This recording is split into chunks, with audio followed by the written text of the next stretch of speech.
Lu pernah sadar gak? Setiap kali ekonomi mulai goyang, sebagian orang justru tiba-tiba muncul jadi kaya baru. Bukan karena mereka beruntung, tapi karena mereka ngerti satu aturan permainan yang jarang dibahas. Ketika pasar crash, kebutuhan manusia berubah drastis. Orang berhenti beli yang mereka inginkan, dan mulai fokus ke yang mereka butuhkan untuk bertahan. Di momen itulah, bisnis tertentu tiba-tiba meledak. Masalahnya, kebanyakan orang baru sadar setelah peluang itu lewat. Gue mau jujur sama lu sebagai brother yang udah lihat pola ini berkali-kali. Resesi, inflasi tinggi, PHK massal, semua itu kelihatan menakutkan dari luar. Tapi dari sudut pandang pebisnis, situasi itu sebenarnya seperti badai yang membersihkan pasar.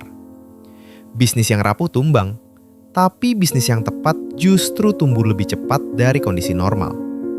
Dan yang menarik, bisnis-bisnis ini seringkali bukan yang glamor atau terlihat keren di media sosial. Di video ini, gue bakal bongkar 5 ide bisnis langka yang justru punya potensi meledak ketika pasar crash. Bukan ide yang terlalu teoritis atau butuh modal ratusan juta. Kita bakal bahas logika di balik kenapa bisnis itu bisa naik saat ekonomi turun, gimana mekanisme uangnya bekerja di dunia nyata, dan bagaimana lu sebagai pebisnis pemula bisa mulai masuk ke peluang itu tanpa ribet. Anggap video ini seperti peta rahasia sebelum badai datang. Kalau lu ngerti pola ini lebih awal, lu nggak cuma bertahan saat ekonomi sulit. Lu bisa berada di posisi yang jauh lebih kuat dibanding orang lain. Jadi sekarang pertanyaannya sederhana. Ketika ekonomi berikutnya goyang, lu mau jadi orang yang panik atau orang yang sudah siap dengan bisnis yang justru dibutuhkan semua orang? Bro, sebelum kita masuk ke ide bisnisnya, lu harus paham dulu satu logika penting. Saat ekonomi crash, perilaku manusia berubah drastis. Orang mulai menekan pengeluaran, mencari harga lebih murah, memperbaiki barang lama daripada beli baru, dan mencari cara bertahan hidup lebih lama dengan uang yang mereka punya. Jadi bisnis yang meledak di masa krisis bukan bisnis yang terlihat mewah, tapi bisnis yang membantu orang menghemat, bertahan, atau menghasilkan uang. Itu 3 kata kunci yang harus selalu ada di kepala lu kalau mau menang di masa pasar jatuh. Ide bisnis pertama yang sering meledak saat pasar crash adalah bisnis perbaikan dan restorasi barang. Saat ekonomi bagus, orang gampang beli barang baru. Tapi ketika uang mulai ketap, pola pikir berubah. Daripada beli kulkas baru, orang lebih memilih memperbaiki kulkas lama. Daripada ganti motor, mereka memilih servis besar. Ini mirip seperti sepatu lama yang masih nyaman dipakai. Selama masih bisa dijahit ulang, orang tidak akan buru-buru membeli yang baru. Di masa krisis, bisnis servis elektronik, perbaikan furniture, hingga restorasi kendaraan sering mengalami lonjakan permintaan karena orang ingin memperpanjang umur barang yang sudah mereka punya. Yang menarik, bisnis ini tidak selalu membutuhkan modal besar. Banyak pemain sukses memulai dari satu keahlian sederhana dan alat kerja dasar. Lu bisa mulai dari jasa servis AC rumahan, perbaikan gadget, hingga restorasi kursi atau meja lama yang dijual kembali setelah diperbaiki. Mekanismenya sederhana tapi kuat. Lu membeli atau menerima barang dengan nilai rendah, lalu meningkatkan nilainya melalui perbaikan. Dalam dunia bisnis, ini disebut value recovery, yaitu mengambil sesuatu yang dianggap hampir tidak bernilai, lalu menghidupkannya kembali. Sekarang kita masuk ke ide bisnis kedua yang sering muncul saat ekonomi sulit. Bisnis barang bekas berkualitas atau second life market. Saat daya beli turun, orang mulai mencari alternatif yang lebih murah tapi masih layak. Itu sebabnya pasar barang bekas mulai dari elektronik, perabot rumah, sampai pakaian biasanya melonjak saat resesi. Analogi sederhananya begini. Kalau restoran mahal tiba-tiba sepi, warung sederhana justru mulai ramai. Karena orang masih perlu makan, hanya saja dengan cara yang lebih hemat. Dalam dunia bisnis modern, pasar barang bekas sudah jauh berkembang dari sekedar jual beli barang lama. Banyak pebisnis justru mengkurasi barang bekas berkualitas, membersihkannya, memperbaikinya sedikit, lalu menjualnya kembali dengan margin sehat. Contohnya laptop bekas kantor, kursi kantor bekas perusahaan, atau peralatan rumah tangga yang masih sangat layak. Lu bukan hanya menjual barang bekas, lu menjual solusi hemat bagi orang yang sedang menahan pengeluaran. Ide bisnis ketiga yang jarang dibicarakan tapi sering naik saat krisis adalah bisnis yang membantu orang menghasilkan uang tambahan. Saat kondisi ekonomi memburuk, banyak orang mulai mencari penghasilan sampingan. Ini membuka peluang untuk bisnis yang menyediakan alat, jasa, atau platform yang membantu mereka mendapatkan uang. Misalnya penyewaan peralatan usaha kecil, jasa pembuatan toko online sederhana, atau bahkan bisnis pelatihan skill praktis yang langsung bisa menghasilkan uang. Coba bayangkan situasi ini seperti pasar malam yang tiba-tiba dipenuhi orang yang ingin berdagang. Bukan semua orang punya alat atau pengalaman untuk mulai. Disitulah peluang muncul. Lu bisa menjadi pihak yang menyediakan alat dagang mereka. Dalam bisnis, ini disebut selling the shovel during a gold rush. Saat orang ramai-ramai mencari emas, yang paling stabil justru yang menjual skopnya. Logika di balik tiga ide ini sebenarnya sederhana, tapi sering diabaikan. Ketika ekonomi naik, orang fokus pada gaya hidup. Tapi ketika ekonomi turun, fokus berubah ke efisiensi dan bertahan hidup. Bisnis yang membantu orang menghemat uang, memperpanjang umur barang, atau menghasilkan pendapatan tambahan biasanya menjadi jauh lebih relevan. Itulah kenapa bisnis-bisnis ini sering tumbuh justru ketika banyak sektor lain mulai melemah. Dan yang perlu lu pahami sebagai pebisnis pemula, peluang ini jarang terlihat glamor. Tidak ada sorotan media besar, tidak ada cerita viral tentang startup miliaran dolar. Tapi justru karena itulah persaingannya sering lebih kecil dan lebih realistis untuk dimasuki. Banyak bisnis yang kelihatannya sederhana justru menghasilkan cash flow stabil karena mereka melayani kebutuhan nyata yang tidak hilang bahkan saat ekonomi sedang buruk. Sekarang kita masuk ke dua ide bisnis berikutnya yang sering muncul saat ekonomi mulai tidak stabil, tapi jarang disadari orang. Ide keempat adalah bisnis kebutuhan dasar dengan model harga hemat. Ketika inflasi naik dan daya beli turun, orang tidak berhenti membeli kebutuhan dasar seperti makanan, air minum, atau kebutuhan rumah tangga. Yang berubah hanya cara mereka membeli. Mereka mulai mencari ukuran lebih kecil, harga lebih murah, atau alternatif yang lebih efisien. Inilah alasan kenapa banyak usaha sederhana seperti makanan rumahan hemat, refill air minum, atau produk kebutuhan harian dalam kemasan ekonomis justru ramai saat kondisi ekonomi menekan. Data dari berbagai periode resesi menunjukkan pola yang sama. Selama krisis finansial global 2008, banyak perusahaan barang mewah mengalami penurunan penjualan lebih dari 20%. Sebaliknya, sektor kebutuhan dasar seperti makanan murah dan produk rumah tangga justru relatif stabil atau bahkan naik di beberapa wilayah. Logikanya sederhana, manusia bisa menunda membeli gadget baru, tapi mereka tidak bisa menunda makan atau memenuhi kebutuhan rumah tangga. Jadi, bisnis yang bermain di area kebutuhan dasar memiliki permintaan yang lebih tahan terhadap krisis. Tapi disinilah banyak orang salah paham. Mereka mengira bisnis kebutuhan dasar berarti margin kecil dan tidak menarik.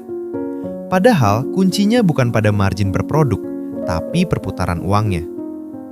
Bayangkan sebuah warung yang menjual makanan sederhana dengan keuntungan kecil per porsi, tapi bisa menjual ratusan porsi setiap hari.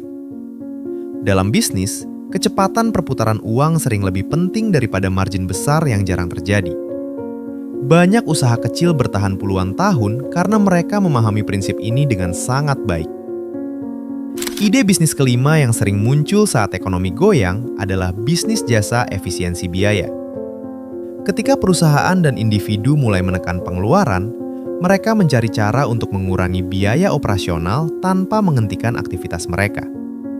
Disinilah peluang muncul bagi bisnis yang membantu orang menjadi lebih hemat atau lebih efisien.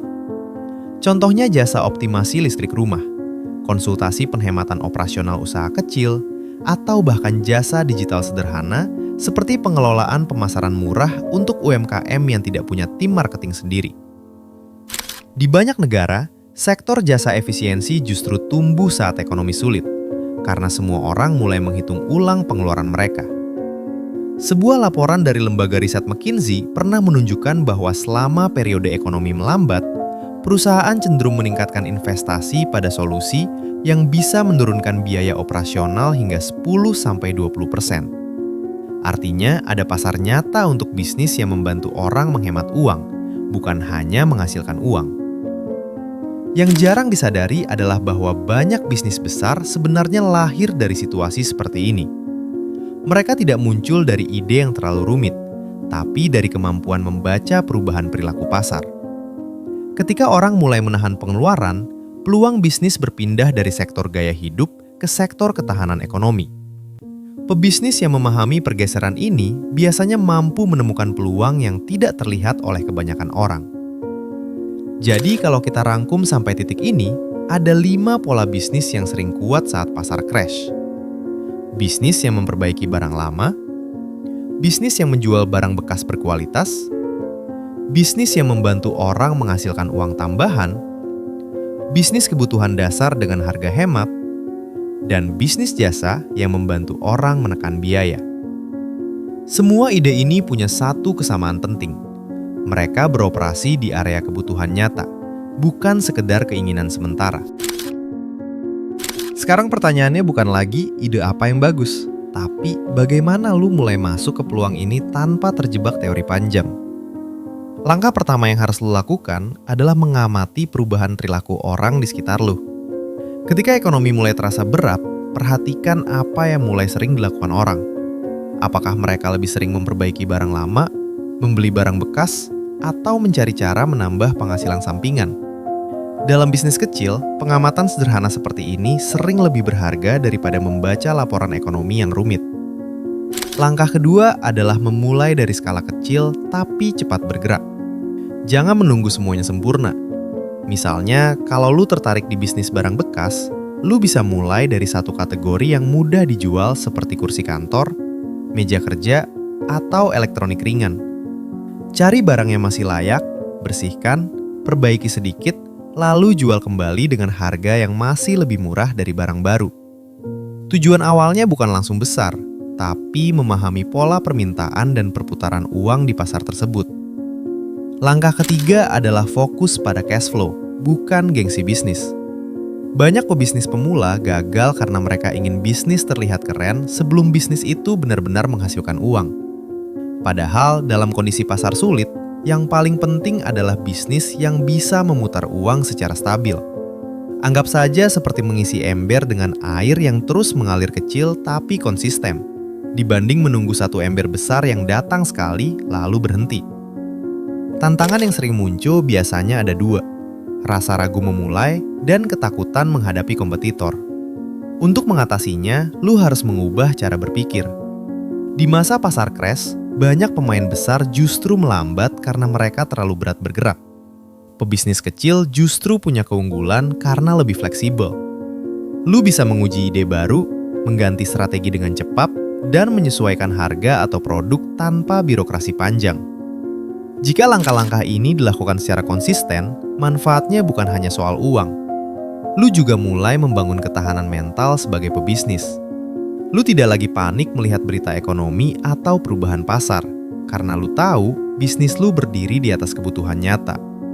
Dan ketika seseorang punya bisnis yang tetap berjalan bahkan saat ekonomi sulit, ada rasa tenang yang muncul karena kontrol terhadap masa depan finansial ada di tangan sendiri.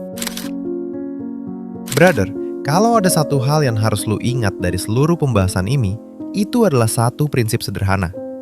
Pasar crash tidak menghancurkan semua peluang.